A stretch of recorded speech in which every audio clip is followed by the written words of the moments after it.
다 같이 묵상으로 기도드림으로 주일 일부 예배를 하나님께 드리겠습니다. 함께 기도하시겠습니다.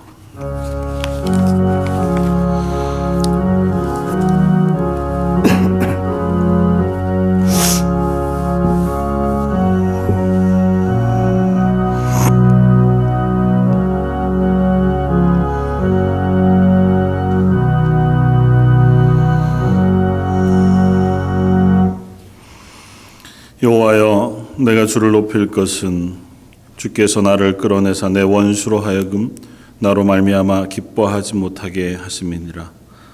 여호와 내 하나님이여, 내가 주께 부르짖음에 나를 고치셨나이다.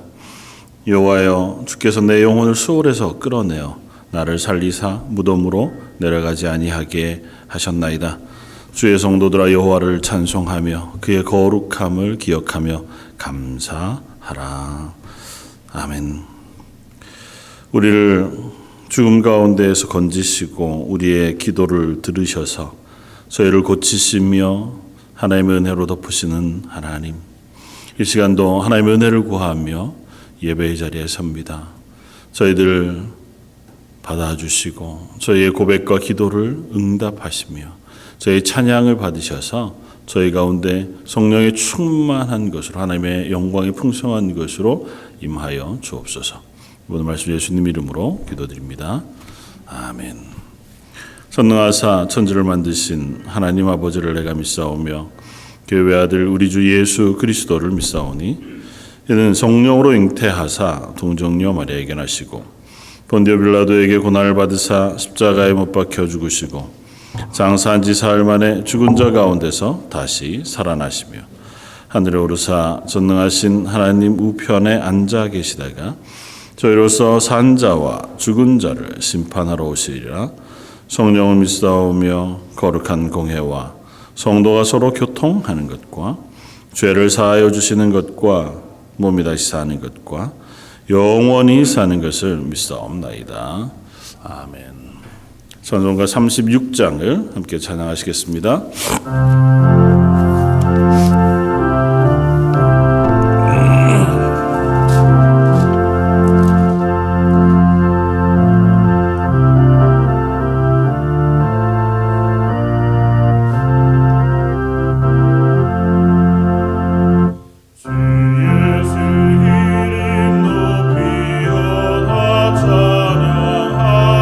찬양하여라. 뒷면류관을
참 빛이 되시며 참 소망이 되시는 하나님 아버지, 2022년 새로운 한 해를 허락하시고 이제 세 번째 주일을 예배하게 하여 주시니 감사와 찬양을 드립니다.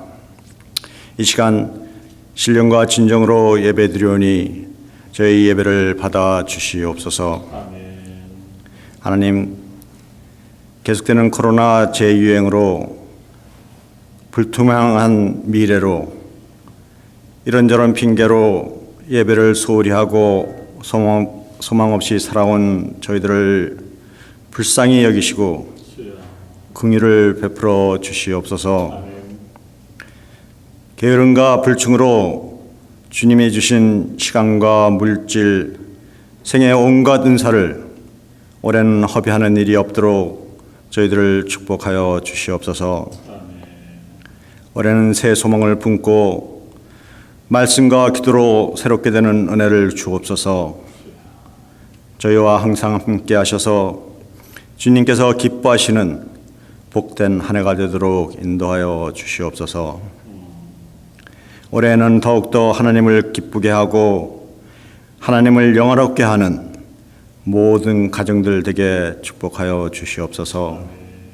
모든 가정 위에 성령 충만함을 주셔서 어떤 여건이나 환경 속에서도 흔들리지 않는 굳센 믿음을 주시옵소서. 가정마다 말씀과 기도의 삶을 통하여 날마다 주님의 영광을 나타내며 날마다 주님의 온전한 뜻을 이루는 주님의 충성된 일꾼들이 되게 하여 주시옵소서. 올 한 해는 보내는 모든 시간들이 결코 헛됨이 없이 풍성한 열매를 맺어 주님에게 잘했다 칭찬받는 복된 가정들 되게 축복하여 주옵소서. 하나님, 주님의 몸된 교회로 세우신 저희 제1장로교회를 위하여 기도드립니다. 새해에는 저희 교회가 성령 충만함으로 교회에 맡겨진 사명을 충성으로 감당하기를 기도드립니다. 저희 교회가 빛과 소금의 역할을 다하게 하시며 목사님과 모든 성도들이 하나가 되어 주님의 일을 아름답게 잘 감당할 수 있도록 인도하여 주시옵소서. 서로 섬기며 사랑하게 하시어 나눔과 섬김의 기쁨을 누리는 복된 교회가 되게 하여 주시옵소서. 삶의 분주함으로 방황하는 이웃들에게 주님의 사랑을 전하고 나누는 일에 헌신하게 하시어 살아계신 주님을 증거하는 역사가 넘치게 하여 주시옵소서. 하나님 아버지, 이 순간에도 병들어 고통받는 성도들, 마음의 상처로 힘들어하는 성도들을 위하여 기도드립니다. 그들 한 사람 한 사람 직접 찾아주시고 위로하여 주시옵소서. 주님의 권능으로 모든 것이 회복될 수 있도록 은혜 내려 주시옵소서. 이 시간에도 의지해서 수고하며 헌신하는 선교사님들을 기억하여 주시옵고 늘 함께 하시고 위로하여 주시옵소서. 사명 감당하는 데 필요한 모든 것들을 채우시고 특별히 그들의 건강과 삶을 축복하여 주시옵소서. 말씀을 증거하실 목사님, 성령 하나님 함께 하옵시고 영육간의 강건함을 허락하시고 그 말씀 위에 능력을 더하사 우리를 향하신 하나님의 뜻을 바르게 깨닫는 은혜의 시간이 되게 하옵소서. 그 말씀에 순종하는 저희들 되게 하여 주시옵소서. 가지고 나온 모든 기도 제목들 말씀 안에서 좋은 것으로 응답하여 주옵시고 예배를 위하여 수고하는 모든 성길들 기억하시고 축복하여 주시옵소서. 하나님의 주시는 기쁨과 사랑과 기도 속에서 하나님께서 저희와 함께 하심을 누리는 2022년을 되기를 원하옵고 소망이 되시는 예수 그리스도의 이름으로 기도드렸사옵나이다.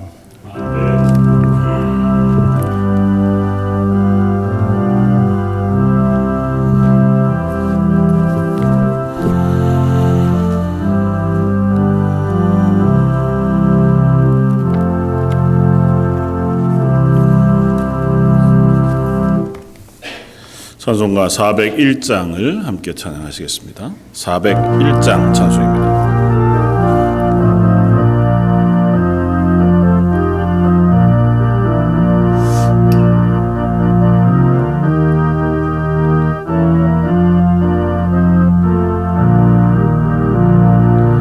주의 곁에 있을 때 마음이 든든하오니 주여 내가 살 동안 인도하여 주소서. 주여 나를 인도하소서. 세상 살 동안 주여 인도하소서. 피난처인 예수여 세상 물결험할 때 기신 은혜 베푸사 나를 숨겨주소서.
오늘 함께 나눌 말씀은 구약성경 전도서 2장 21절로 26절까지의 말씀입니다.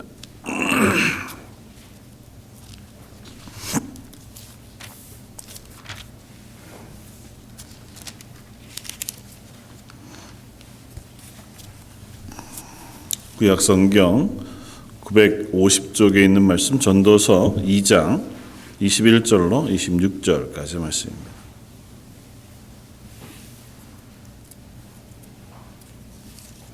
다 찾았으면 우리 한 목소리 같이 한번 봉독하겠습니다.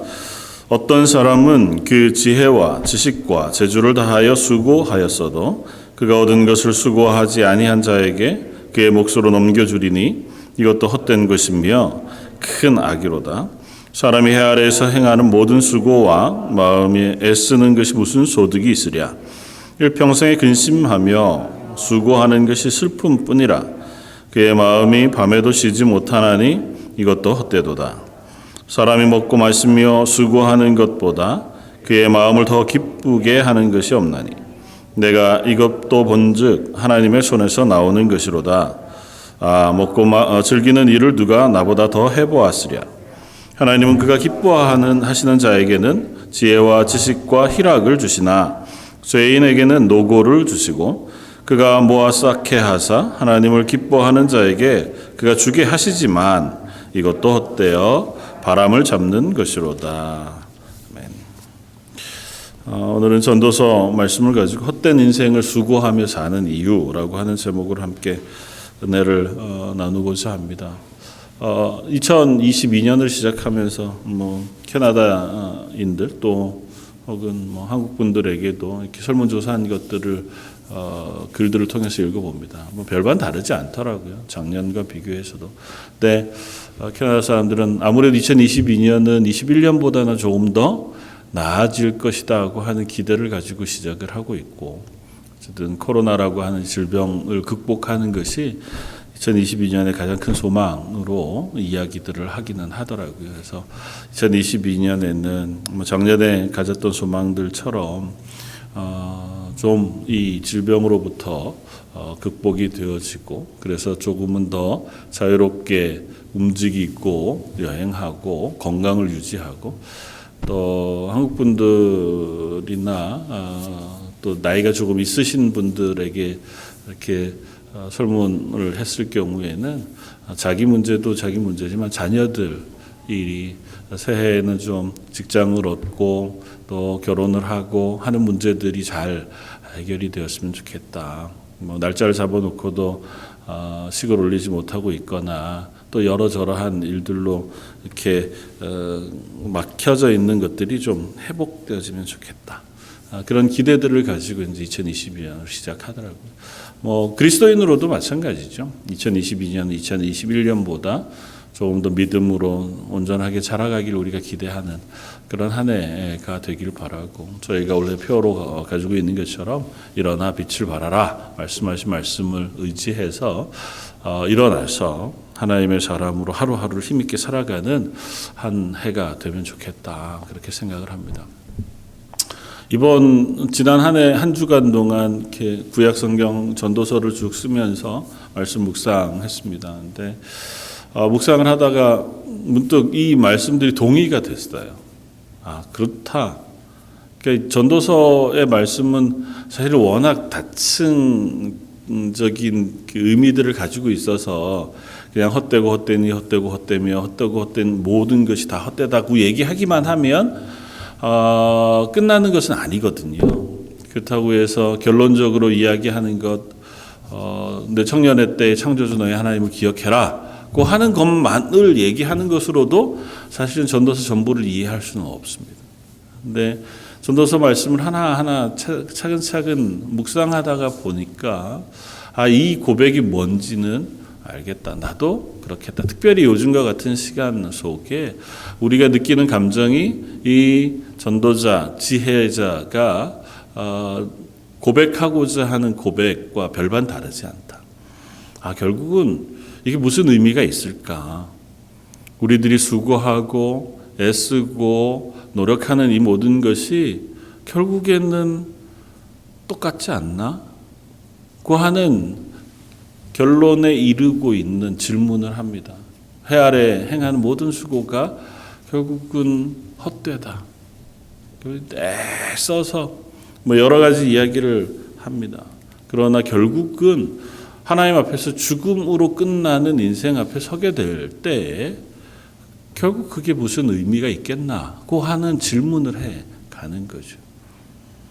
정직하게 사는 것, 애쓰며 일하는 것, 혹은 이 땅에서 뭔가 쾌락을 즐기는 것, 무엇인가를 향하여 막 달름질을 쳐가는 것, 결국은 그게 지나고 보면 그냥 아무것도 아닐 수도 있는 문제였다던 거죠. 그리고 세상을 살아보아도 세상 속에 보이는 것들 역시 내가 기대하는 것과 다르더라는 겁니다. 오늘 본문에도 똑같은 고백을 하지만 나는 정직하게, 신실하게, 지혜롭게 그렇게 살아가려고 하는데 보면 그렇지 않은 악한 사람들도 잘 살더라는 거예요. 내가 수고한 게 어느 날 갑자기 아무것도 아닌 것처럼 되어버리기도 하더라는 거죠. 자연재해가 있거나 혹은 바람이 불거나 그걸 우리가 측량할 방법이 없으니 그런 것들이 한번 오고 나면 이전에 했던 수고들이 다 사라지고 마는데 또 억울하게도 악하게 살던 사람들의 삶은 그냥 괜찮은 것 같아 보일 때도 있더라는 거죠. 그 순간 확인하게 되는 거, 허무하다. 이게 무슨 의미가 있지? 나는 어떻게 살아야 하나? 요즘과 같은 때 우리가 느끼는 느낌도 비슷하지 않을까 생각이 돼요. 우리가 뜻하지 않은 질병을 만나서 물론 그 안에서 최선을 다해서 하루하루를 수고하며 또 그리스도인으로 우리가 살아가지만 문득 이게 다 무슨 의미가 있을까? 이러다가 내가 혹 병을 얻게 되어지고 또 죽음에 이르게 되면 그렇게 노력하고 수고했던 것들이 다 사라져버리고 마는 것은 아닌가? 문득 내가 열심히 믿음 안에서 하나님이 맡기신 삶을 잘 살아가려고 애써 수고해 왔는데 돌아보면 그것의 열매가 별로 보이지 않는 것 같아 보여요. 평생을 믿음으로 살았는데도 불구하고 하나님 앞에서 그 삶의 열매가 나를 통해서도 내 가정이나 교회를 통해서도 다 확인되지 않을 때에 그럼 내가 잘못 살았나? 그 수고하면서 살았던 것들이 어떤 의미가 있는 거지? 라고 질문하게 되는 순간들을 문득문득 맞이하게 되더라는 거죠. 그럴 때에 우리는 과연 어떻게 그리스도인으로 우리를 살아야 할 것인가? 그 하는 질문을 하게 됩니다.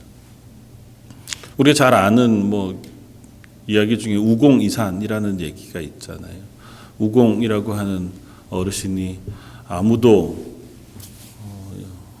기대하지 않는 돌산을 깎기 시작해서 그걸 돌아가니 너무 멀어 그 길을 내면 좋겠다 생각하고 혼자 돌산을 깎기 시작했다는 거잖아요. 사람들이 아무도 그게 될 거라고 기대하지 않았지만 성실하게 오랜 기간 그 일을 하다 보니 산을 옮겼다는 겁니다. 그래서 우리는 흔히 기대하기를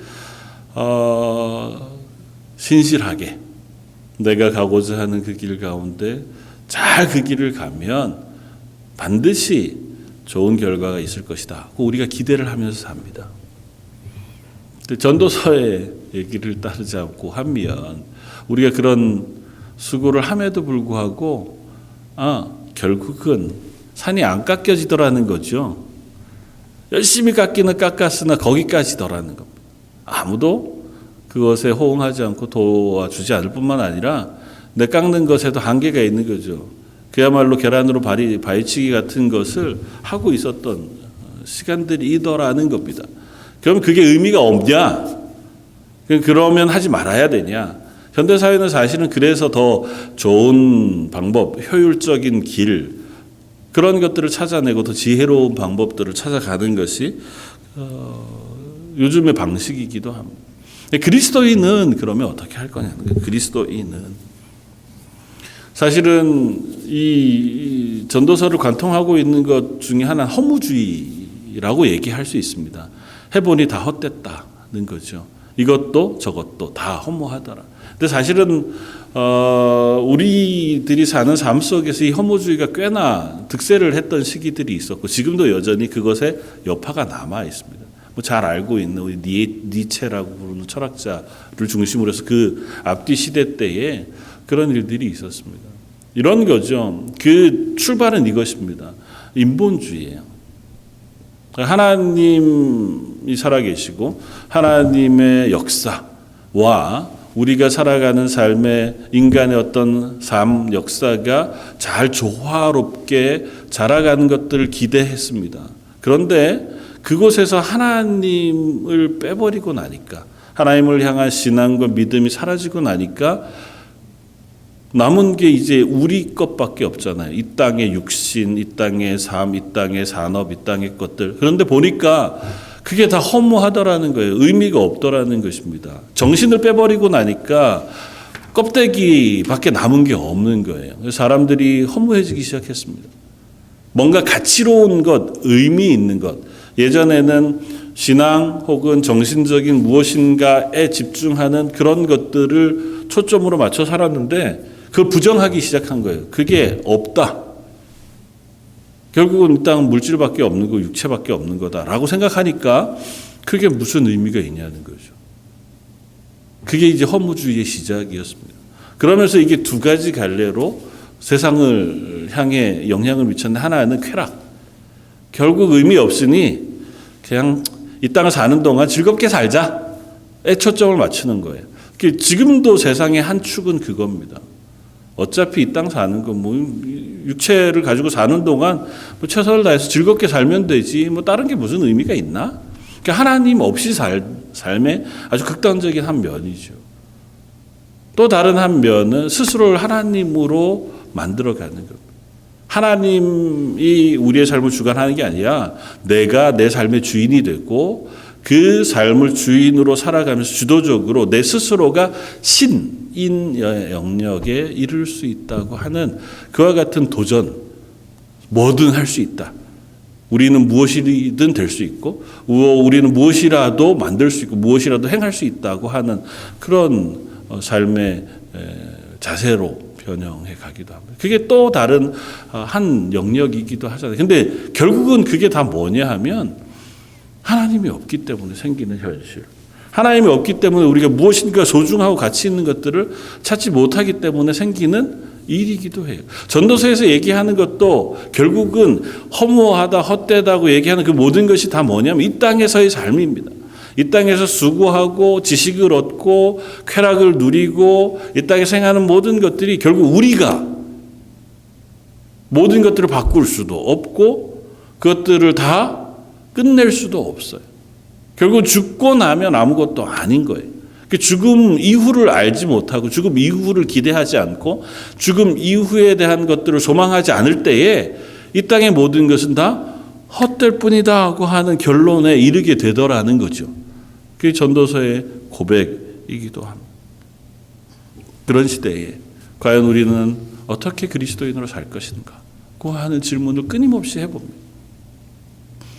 이 코로나 시대를 지나가면서 우리 젊은 세대들에게 나타나고 있는 한 모양이 또 이런 것이었거든요. 허무주의. 어차피 해도 집값이 너무 오르니 집도 못 사겠고 그러자니 결혼하는 것도 쉽지 않고 내가 평생 벌어야 뭐 그게 무슨 의미가 있나 싶은. 그래서 그냥 오늘을 즐겁게 살자. 행복하게 살자. 그래서 한국도 그렇고 여기도 그렇고 젊은 세대들은 그 젊음의 현재를 잘 즐기는데 초점을 맞춥니다. 그게 의미를 부여하지 않아서 그냥 즐기자의 마음일 수도 있고 또 다른 한편 의미를 부여해서 하루하루를 잘 살아야 된다. 즐기면서 즐겁게 결국은 나이 들고 뭐 병들고 하면 이 땅에서 하는 거 즐거움 없이 그렇게 살 텐데 막 난 평생 우리 부모님들처럼 애쓰며 수고하고 일하고 거기에 내 시간을 다 투여하기 싫어. 사실 젊은 세대들이 그렇잖아요. 교회에서 젊은 세대들이 자꾸 사라져가는 이유도 그런 역할이 하나 있습니다. 주말에는 나를 위해서 써야죠. 그거라도 나는 즐거워해야 돼요. 그래서 제일 여행하는 그 비율도 젊은 세대로 내려가면 내려갈수록 훨씬 더 많습니다. 부자가 더 많기 때문이거나 돈 여유가 더 많기 때문이기도 하겠지만 그보다는 그냥 자기 시간을 현재 즐겁게 사용하는 데 초점을 맞추는 시기이기도 해요. 결국은 그 모든 것 속에 질문해 보아야 할 것이 있습니다. 과연 우리는 그 안에 그리스도인으로 살고 있느냐 하는 것. 그리고 그 안에서 그리스도인으로 어떻게 살 거냐 하는 것. 전도를 묵상하면서 몇 가지 나누고자 하는 것은 이것입니다. 첫 번째는 인생의 수고는 헛된 것이다. 그걸 인정하는 것이 필요하다. 전도자가 고백하는 그 고백뿐만이 아니어도 우리는 순간순간 그것들을 확인하면서 살아갑니다. 우리가 최선을 다해서 살고 의미 있게 살고 노력해서 살지만 이 땅에서 일어나는 것들은 때가 되면 이게 헛되구나 고 하는 자리에 우리를 서게 할 가능성이 너무너무 높다는 것입니다. 그것은 세상의 것만 아니라 신실하고 하나님 앞에서 믿음으로 살려고 애쓰는 삶에서도 찾아올 수 있는 부분이기도 하다. 왜냐하면 그렇게 산다고 해도 그 결과가 이 땅에선 내가 기대하는 바대로 항상 결론 나지 않을 때가 있더라는 거죠. 세상 사람들처럼 사는 것이 헛되다. 그거야 너무 당연하죠. 뭐 쾌락을 즐기고 돈을 버는 게 이 세상에서 뭔 의미가 있겠습니까? 물론 그것도 나름의 가치를 지니긴 하지만 그건 아예 차치하고요. 그리스도인으로 이 땅을 내가 신실하게 살려고 할 때, 하나님 앞에서 내가 믿음을 지키며 살려고 할 때도 우리는 그런 결론에 도달할 때가 있을 수 있습니다. 아니, 필연적으로 도달하게 되기도 합니다. 우리는 믿음의 사람들 가운데 성경 가운데 나오는 그 고백들을 귀 기울여 들을 필요가 있습니다. 솔로몬의 진술도 오늘 본문 가운데 이렇게 우리에게 이야기해 줍니다. 어떤 사람은 21절에 그 지혜와 지식과 재주를 다 하고 수고하였어도 그가 얻은 것을 수고하지 아니하는 자에게 그의 몫으로 넘겨주리니 이것도 헛된 것이다. 그리고 악한 것이다. 막 애써 수고했어요. 근데 결국은 열매는 딴 사람이 따먹어. 그런 경우 우리 많이 당하잖아요. 그런 결과들을 봅니다. 일은 이 사람이 해요. 재주는 곰이 부리고 돈은 왕서방이 가져가는. 그런 경우들을 우리가 너무너무 많이 경험하게 됩니다. 우리가 살아가고 있는 현실 속에 그런 일들이 얼마나 많은지 모릅니다. 해 아래 행하는 사람의 모든 수고와 마음에 애쓰는 것이 무슨 소득이 있으랴. 일평생 근심하여 수고하는 것이 슬픔뿐이라. 그의 마음이 밤에도 쉬지 못한 이것도 헛되도다. 우리가 살아가는 일평생 근심과 수고죠. 모세가 얘기했던 것처럼 우리의 삶이 수고와 근심뿐이니 빨리 날아가는도다. 그 고백하는 고백이 결국 우리의 고백이기도 합니다. 짐을 내려놓을 시간들이 잘 없죠. 평안을 누리고 이제는 나는 수고를 그쳤다. 언제쯤 그 수고가 그쳐집니까? 하나님 나라 갈 때나 우리 어깨에 있는 수고들이 그쳐지고 이 생을 살아가는 동안은 매 순간순간마다 우리는 근심하고 수고하고 애쓰고 노력하면서 살아갑니다. 그러다가 맞다가 틀리는 거죠. 이게 의미가 있나? 이건 무슨 의미가 있나? 그러면 낙심하게 되고 그러다가 보면 멈추어 서게 됩니다. 신앙생활을 열심히 할 때 혹은 성도들을 향하여 수고하고 애쓰고 봉사하고 잘 섬겨주고 위로하고 격려하고 애를 써갑니다. 그렇게 신앙생활을 열심히 해가는데도 불구하고 1년, 2년, 3년을 내 에너지가 다 쓰일 때까지 했는데도 불구하고 내가 기대하는 결론이 나지 않아요. 내가 기대하는 것만큼 저들도 나를 향하여 고마워해주고 잘 알아주고 그래서 함께 하나님의 교회가 부흥해 가고 더 힘이 있어지고 막 단단해져 가고 이래야 또 그걸 할 힘이 나잖아요. 근데 그렇게 했는데 어제랑 오늘이랑 작년이랑 올해랑 오히려 더 나 혼자 그걸 아둥바둥 하는 것 같을 때가 있지 않으세요? 그러면 이걸 계속할 수 있나? 분명히 머릿속에선 하나님이 우리에게 맡기신 삶이 있으니 그것이 옳은 줄 알아요. 근데 심정적으로는 이제 그만하고 싶다고 생각할 때가 있을 수 있습니다. 성경 가운데도 그런 인물들이 너무너무 많습니다. 노아라고 하는 사람 우리가 잘 압니다. 하나님께서 노아에게 방주를 지으라 말씀하시고 이 땅을 멸망 심판하실 것이라고 말씀하셨습니다. 이 땅의 인생들의 연수가 120년일 거라 말씀하셨으니 아마 하나님께서 말씀하신 때로부터 120여 년의 시간 후에 홍수가 났을 거예요. 아마 그가 방주를 만들기 시작한 때는 그로부터 아마 좀 더 지난 때였을 것 같고요. 성경을 우리가 차차히 살펴보면. 그랬으나 어쨌든 노아는 120여 년 동안 하나님의 말씀을 신뢰했습니다. 그리고 꽤 오랜 기간 동안 적어도 한 5, 60년 기간 동안에는 방주를 준비하고 홍수를 준비하는 시간으로 보냈습니다. 그렇다면 그가 그 시간을 그냥 혼자 몰래 산 위에 올라가서 방주만 지었을까요? 그 시간 동안 옆에 있는 사람들에게 충분히 얘기하지 않았겠습니까? 하나님께서 이 땅을 심판하실 거다.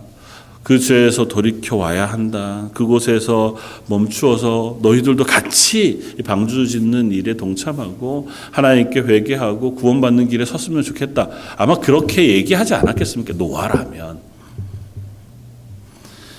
마태복음 24장 38절 홍수 전에 노아가 방주에 들어가던 날까지 사람들이 먹고 마시고 장가들고 시집가고 있으면서 홍수가 나서 그들을 다 멸하기까지 깨닫지 못하였으니 인자의 마음도 그러하리라. 예수님께서 말씀하세요. 홍수 때에 그 방주에 사람이 들어가 홍수가 나던 바로 그날 그 전날까지 사람들은 똑같았다는 거예요.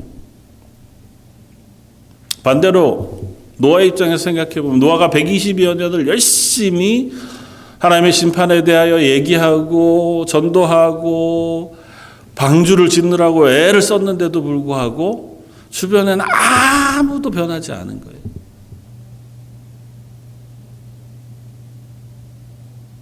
설교하고 설득하고 뭐 요즘 우리의 생각으로 따지자면 밥도 좀 해주면서 야 니네도 같이 와가지고 야 여기라도 좀 같이 동참해라. 사람들은 어땠다고? 야 하늘이 이렇게 멀쩡한데 뭔 소리 하느냐는 거죠. 저 사람 미쳤다는 겁니다. 그랬지 않겠습니까? 가족들이 얼마나 많았겠어요. 친척들이 얼마나 많았겠습니까? 주변에 같이 살고 있던 사람들의 단 한 명에게도 너와는 영향을 끼치지 못했습니다.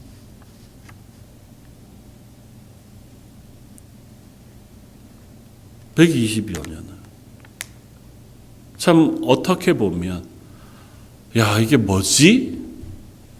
라고 생각할 만하지 않았을까요?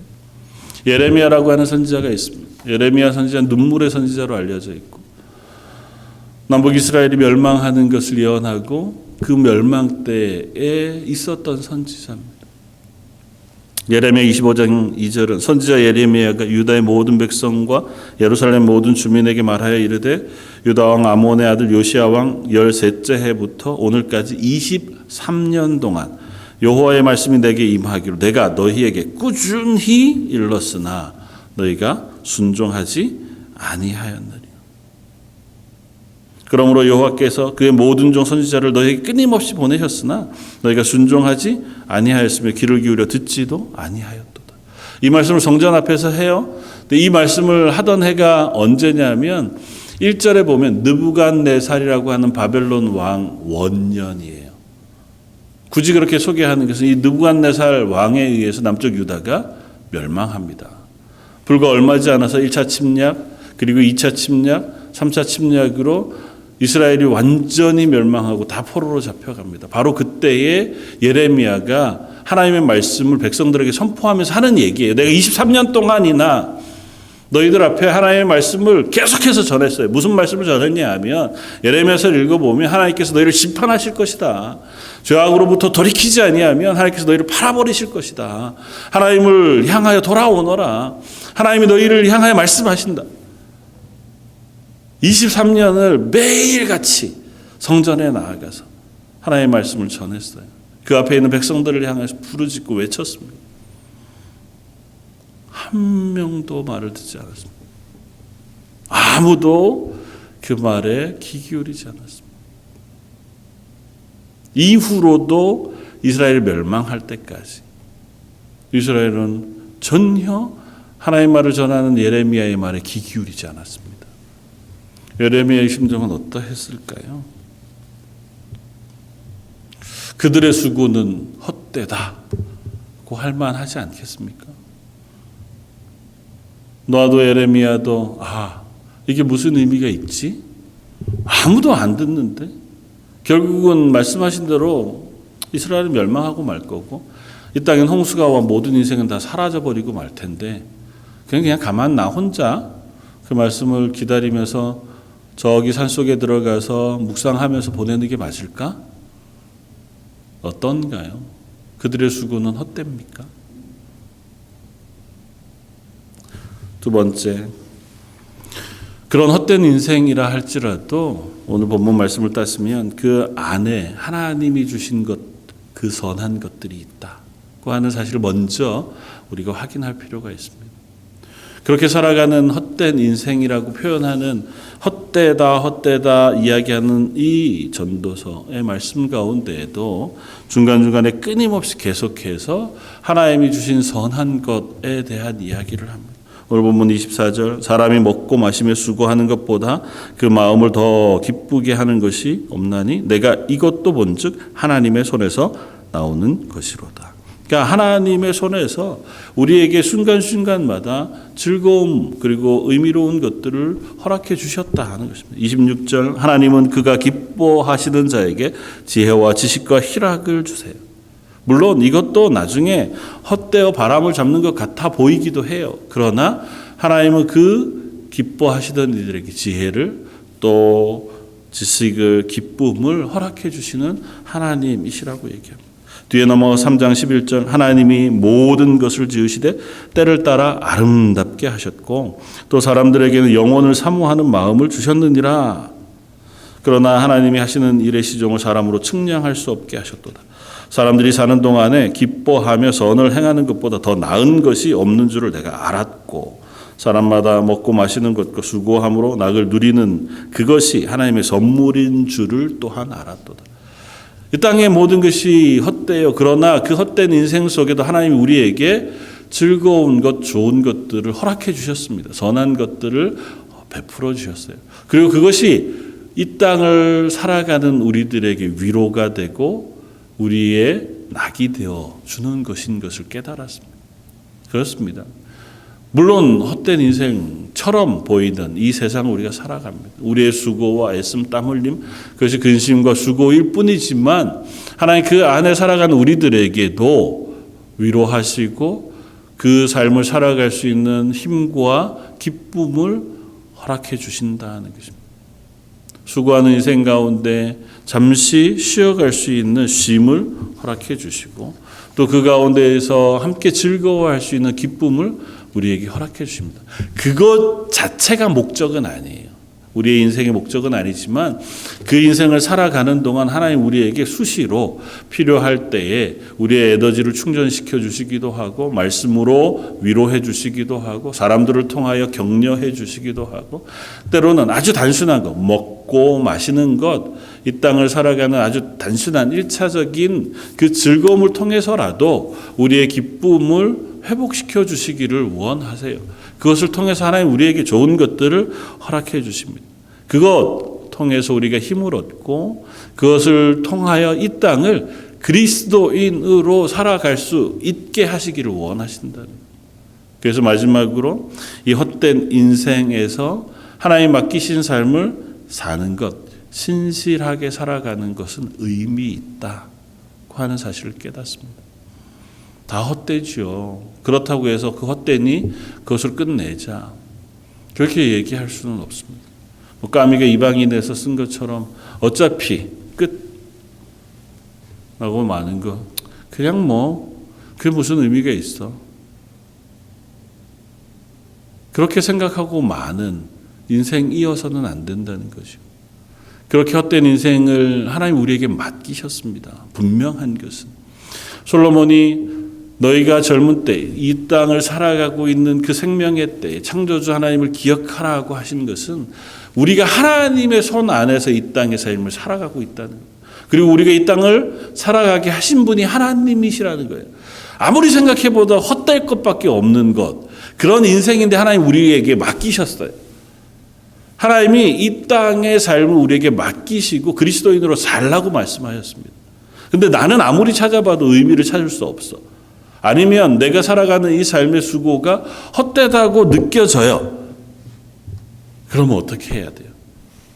그럼에도 불구하고 내게 이 헛된 인생 가운데 이 삶을 맡기신 하나님을 기억하고 그 하루를 신실하게 살아가는 것, 그것이 저와 여러분들에게 하나님 맡기신 삶이라는 거죠. 그것과 싸우며 살아가는 거예요. 끊임없이 우리를 무기력하게 혹은 낙심하게 할 만한 것들을 만나게 될 터이지만 그 자리에서 그 하루를 하나님이 주시는 힘과 위로의 힘을 덧입어서 그리스도인으로 자기 정체성을 가지고 믿음의 고백을 하며 그 하루를 살아가는 것, 그것이 하나님이 우리에게 맡기신 삶이라는 것입니다. 그리고 그것이 결코 의미가 없지 않습니다. 예레미야 23년이 의미 없는 시간이었냐? 그렇지 않습니다. 예레미야가 외쳤던 그 숱한 외침이 한 사람도 그 말에 귀 기울이게 하지 못하였을지도 몰라도 하나님이 그에게 맡기신 인생을 그는 최소한 신실하게 그리스도인으로 사는 것입니다. 그 결과는 예레미야가 당장 보기에는 알 수 없어요. 그러나 예레미야가 외쳤던 그 말을 다니엘이 그로부터 70년 후에 그 말을 기억하고 금식하며 기도하기 시작했다고 하는 이야기를 우리가 다니엘서를 통해서 읽습니다. 하나님의 일들은 결코 땅에 떨어지지 않습니다. 우리가 그 결과를 당장 눈에 볼 수 없다고 해도 우리는 우리의 삶을 살 뿐이에요. 그리고 그 삶의 결과는 하나님께서 그 일들을 모으셔서 하나님의 뜻을 이루시고 하나님의 일들을 행하시는 데 사용하세요. 노아의 120년이 무의미했느냐? 아니요, 그렇지 않습니다. 그가 외쳤던 소리가 무의미했느냐? 아니요, 그렇지 않습니다. 그것이 그들의 심판의 이유가 되고 근거가 되는 외침이었을 겁니다. 그리고 예수님의 말씀처럼 인자가 올 때도 그러할 것이다. 예수님께서 다시 오실 그때에도 이 세상은 동일할 거예요. 하나님의 말씀을 증거하는 교회 혹은 저와 여러분들의 고백에도 불구하고 세상은 변하지 않을지 몰라요. 그럼에도 불구하고 우리는 그때에도 노아와 같이 하나님의 말씀을 기억하고 나에게 맡겨진 그 삶을 살아가도록 부르심을 받은 거예요. 요셉이 애굽에 노예로 팔려가서 총리가 되기까지 20여 년 동안을 살았습니다. 그 시간이 의미가 없었습니까? 아무리 수고해도 그에게 돌아오는 것은 모함밖에 없었고 그가 성실하고 정직하게 일했어도 또 감옥에 갇히는 것밖에 없었음에도 불구하고 그 시간이 결코 헛되지 않습니다. 그가 총리가 되었기 때문에 의미를 찾은 것이냐? 아니요, 그렇지 않습니다. 그 시간이 의미가 있는. 모세의 40년 광야 생활은 의미 없는 것이었나? 그렇지 않습니다. 하나님 그 광야 40년을 모세를 연단하는 도구로 쓰셨고 그것이 그의 인생의 하나님 앞에서 아주 귀한 시간들이었을 겁니다. 엘리야가 하나님의 말씀을 선포한 이후에 3년 6개월 동안 숨어 지냈습니다. 자기의 목숨을 부지하기 위해서 시냇가에서 과부의 집에서 그저 그 목숨을 부지하며 아무것도 하지 못하고 지내는 그 시간이 엘리야는 얼마나 답답했겠습니까? 그러나 그 시간이 그렇다고 해서 의미가 없는 시간이냐? 그렇지 않다. 저 여러분들의 이 땅에서의 삶의 시간, 그 하루하루가 내가 당장 눈앞에 일어나는 결과로, 열매로 그 의미를 깨닫고 확인하게 되지는 못할지 모르지만 그러나 그 하루를 내가 그리스도인으로 신실하게 사는 그 삶, 그것으로 충분히 우리는 의미 있는 삶을 살아가는 것인 줄 압니다. 저 여러분들이 2022년 하루하루가 그렇게 그 하루하루를 그리스도인으로 애써 수고하며 살아가는 시간들이었으면 좋겠고 그 시간들을 모으신 하나님은 우리가 알지 못하는 자리, 못하는 곳에서 하나님의 일들을 이루시고 하나님의 나라의 복음을 선포케 하시고 그리고 그 하나님의 뜻을 이 땅에서 이루시는 일에 저희들을 쓰실 줄 믿습니다. 저 여러분들은 그저 그 인생 가운데 조각으로 쓰여지고 하나님의 뜻 가운데 한 모양으로 쓰여질 것입니다. 내가 내 삶을 다 무엇인가 온전한 목적으로 온전한 결과로 다 확인해내지는 못할지 모르지만 하나님 그 삶으로 부르신 우리들에게 수시로 위로하시고 말씀하시고 격려하시고 세우셔서 하나님의 사람으로 살아가게 하시는 줄 믿습니다. 기대하기는 저 여러분들의 삶 하루하루가 믿음으로 살아가는 하나님의 사람, 그리스도인으로 살아가는 하루하루였으면 좋겠습니다. 믿음으로 살아간다고 하는 것 다른 것 아니잖아요. 하나님이 살아계시다는 걸 인정하고 살아가는 것입니다. 내가 믿음으로 살아가는 사람인 것을 기억하는 것입니다. 하나님이 사라지고 나면 하나님을 인정하는 하나님을 믿는 믿음이 사라지고 나면 우리에게 찾아오는 것은 헛된 것, 허무함밖에 없는 인생이지만 우리는 그 하나님을 기억함으로 내 하루의 삶을 그 하나님 앞에서 신실하게 살아가고 그 수고와 애씀을 다하며 살아가는 사람들인 줄 알고 그 삶 속에 허락하신 기쁨, 하루하루 우리를 즐겁게 기쁘게 힘있게 하시는 하나님의 은혜를 누리면서 매일매일을 즐겁고 기쁘고 감사하게 살아갈 수 있는 저와 여러분들이 2022년 되시기를 주님의 이름으로 부탁을 드립니다. 다시 한번 기도하겠습니다. 하나님, 가끔은 그런 생각이 들 때가 많이 있습니다. 이렇게 하는 게 무슨 의미가 있겠나? 내가 하나님 앞에서 이렇게 살아가는 것이 무슨 의미가 있겠나? 그러나 그런 순간에라도 저희들을 그리스도인으로 세워주시고 또 위로하시고 말씀하시고 그 자리에서 하나님의 사람으로 살아가기를 애쓰며 수고하는 저희들을 하나님 기뻐하시는 줄 믿습니다. 저희들의 그런 수고와 애씀, 그런 믿음의 고백을 하나님께서 쓰셔서 이 땅 가운데 하나님의 일들을 행하시는 줄 믿습니다. 저희가 알지 못하는 곳에서 또 다 깨닫지 못하는 자리에서 일지라도 저희 런던 제일장로교에 속한 모든 성도들의 믿음의 고백을 하나님께서 받으시고 그것을 통하여 하나님의 구원의 놀라운 일들을 이 땅 가운데 이루어 주시고 그것들을 저희로 또한 보게 하셔서 2022년의 하루하루가 기쁨과 감사가 넘치는 하루하루가 되게 하여 주옵소서. 오늘 말씀 예수님 이름으로 기도드립니다. 아멘. 찬송가 458장을 함께 찬양하시겠습니다.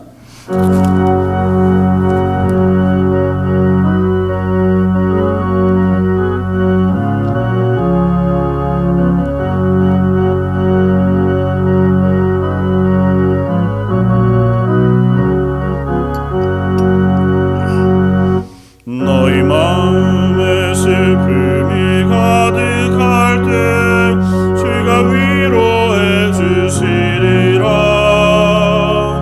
아침 해같이 빛나는 마음으로 너 십자가 지고 가라. 참 기쁜 마음으로 십자가 지고 가라. 내가 기쁘게 십자가 지고 가면 슬픈 마음이 위로받네.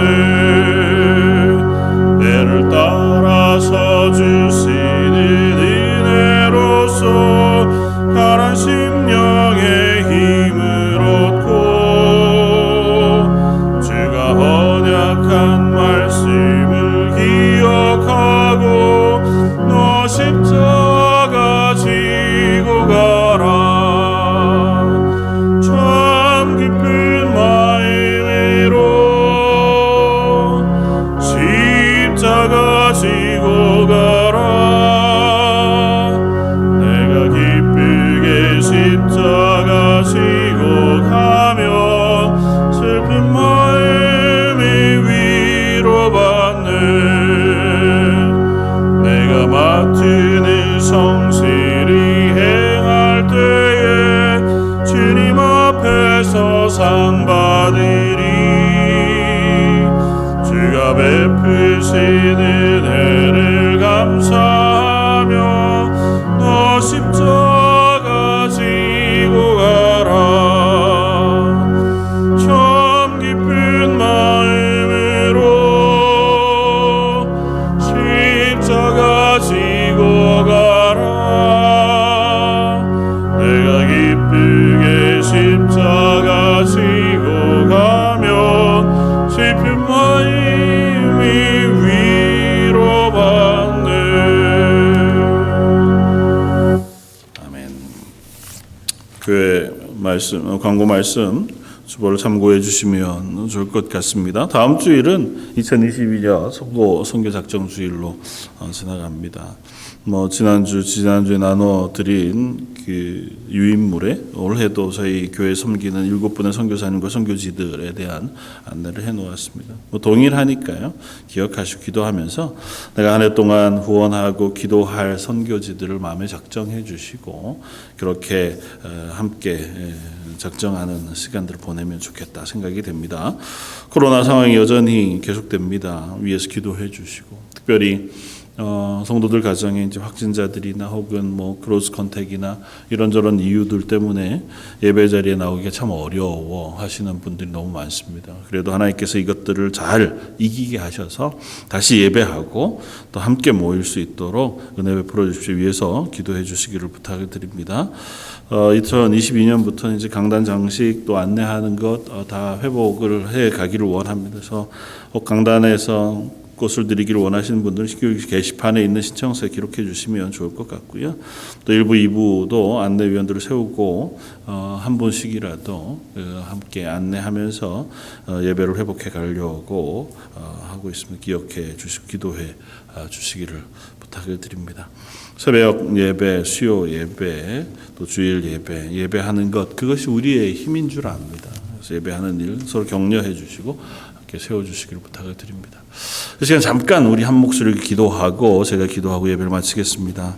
우리 말씀을 생각하면서 하나님 저희 하루하루를 그리스도인으로 살아갈 수 있도록 매일마다 말씀해 주시고 또 그날 살아가는 기쁨과 힘을 허락해 주셔서 그 하루를 기쁨으로 즐거움으로 살아갈 수 있도록 저희 런던 제일장독 모든 성도들 가정들을 힘주시고 은혜 베풀어 주십시오. 우리 한 목소리 같이 한번 기도하고 제가 한번 기도하겠습니다.